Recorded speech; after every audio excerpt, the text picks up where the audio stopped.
మోకాళ్ళ మార్పిడి ఆపరేషన్ అయిన తర్వాత మనం పాటించవలసిన మార్గదర్శకాల గురించి కొంత నేను మీకు వివరిస్తాను.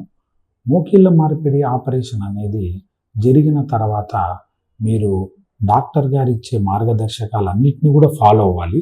వాటిలో భాగంగా మీకు డాక్టర్ గారు ఇచ్చే సలహా మేరకు మీరు ఫిజియోథెరపీని క్రమం తప్పకుండా చేయించుకోవాల్సి ఉంటుంది. అలాగే మంచి ఆహారాన్ని, ప్రోటీన్ ఫుడ్ని, ఎలాంటి ప్రోటీన్ ఫుడ్ అయితే మన బాడీ బిల్డింగ్, శరీరానికి శక్తిని అందించి మన బాడీ కోలుకోవడానికి ఉపయోగపడుతుందో అలాంటి ఆహారాన్ని మీరు పాటించాల్సి ఉంటుంది. మోకాళ్ళ మార్పిడి ఆపరేషన్ వల్ల కలిగే నొప్పి మనల్ని బాధించకుండా ఉండడానికి మనము రోజు చేసుకునే పనులలో ఎప్పుడు కూడా కాస్త ఎక్కువ సమయం కూర్చోవడం కానీ, ఎక్కువ ఒకే పొజిషన్లో కూర్చోవడము అనేది చేయకూడదు. కాస్త కోలుకున్న తర్వాత, నొప్పి తగ్గిన తర్వాత క్రమేణా నిదానంగా మనము వాకర్తో వాకింగ్ చేస్తూ ఉండాలి. ఎక్కువ మనము లో లయింగ్ సిట్టింగ్ అంటాము. అంటే బాగా చిన్నదిగా నేల మీద తక్కువ ఎత్తులో ఉన్న స్టూల్ కానీ, చైర్ కానీ అలాంటి వాటి మీద కూర్చోవడం వల్ల మోకాళ్ళ చుట్టూరా ఆపరేషన్ చేసిన ప్రాంతంలో ఒత్తిడి ఎక్కువయ్యి మనకు ఇబ్బందులు కలగచ్చు. కాబట్టి కాస్త ఎక్కువ హై సిట్టింగ్ అంటే కాస్త ఎత్తు అయినటువంటి స్టూల్ కానీ, మనము ఎత్తుగా ఉండే మంచంలో కానీ కూర్చోవడాన్ని ఎక్కువగా ప్రిఫర్ చేస్తాము. అలాగే మనందరికి కూడా ఇంకొక అనుమానం ఉంటుంది. ఈ మోకాళ్ళ మార్పిడి ఆపరేషన్ జరిగినప్పుడు కోలుకోవడానికి ఎంత సమయం పడుతుంది? సాధారణంగా ఇది జాయింట్ని మనము మార్చి కొత్త ప్రాస్థెసిస్ అనేది అమర్చిన ఆపరేషన్ కాబట్టి యావరేజ్గా ప్రతి వ్యక్తికి 1 నెల పాటు ఈ ఆపరేషన్ నుంచి కోలుకొని మన మోకాళ్ళని సాధారణ స్థితికి తీసుకురావడానికి సమయం అయితే అవసరం అవ్వచ్చు. ఈ 1 నెల ఏదైతే సమయం ఉందో ఈ సమయంలో తను డాక్టర్ చెప్పిన అడ్వైజ్ని ఎంతవరకు బాగా ఫాలో అయ్యి మంచి ఆహారాన్ని తీసుకొని ప్రాపర్ కేర్లో ఉన్నప్పుడు రికవరీ ఇంకా ఫాస్ట్గా కూడా జరుగుతుంది.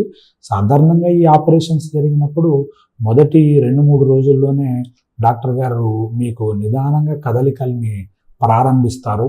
మీరు వాకర్ని పట్టుకొని నడవడము ఇవన్నీ కూడా మీరు ప్రారంభించడం జరుగుతుంది. రోజు చేస్తున్న ఫిజియోథెరపీ వారం వారం మీలో ఒక కొత్త ఇంప్రూవ్మెంట్ని కలిగిస్తూ మన మోకాలు చుట్టూ ఉండే కండరాలని బలపరుచుతూ మన నడక చేసే విధానాన్ని ఇంప్రూవ్ చేస్తూ వస్తాయి. సో మొదటిగా మనము 1 నెల రోజుల సమయానికి మన రోజువారీ పనులకి అవసరమైనంతగా మనలో రికవరీని మనము అందించుకోగలుగుతాము.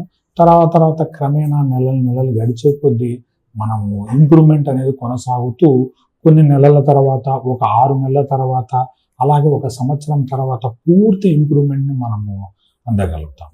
అలాగే ఇప్పుడు చాలామంది మనల్ని అడుగుతూ ఉంటారు, డాక్టర్ గారు ఈ ఆపరేషన్ శాశ్వతం అంటారా? మళ్ళీ మాకు ఎప్పుడన్నా ఈ రీప్లేస్మెంట్ ఆపరేషన్ మళ్ళీ చేయాల్సిన అవసరం ఉంటుందా? చాలా మటుకు ఇలాంటి మోకాళ్ళ మార్పిడి ఆపరేషన్లు అనేది జీవితకాలంలో ఒకసారి చేయబడే ఆపరేషన్లుగా మేము భావిస్తాము.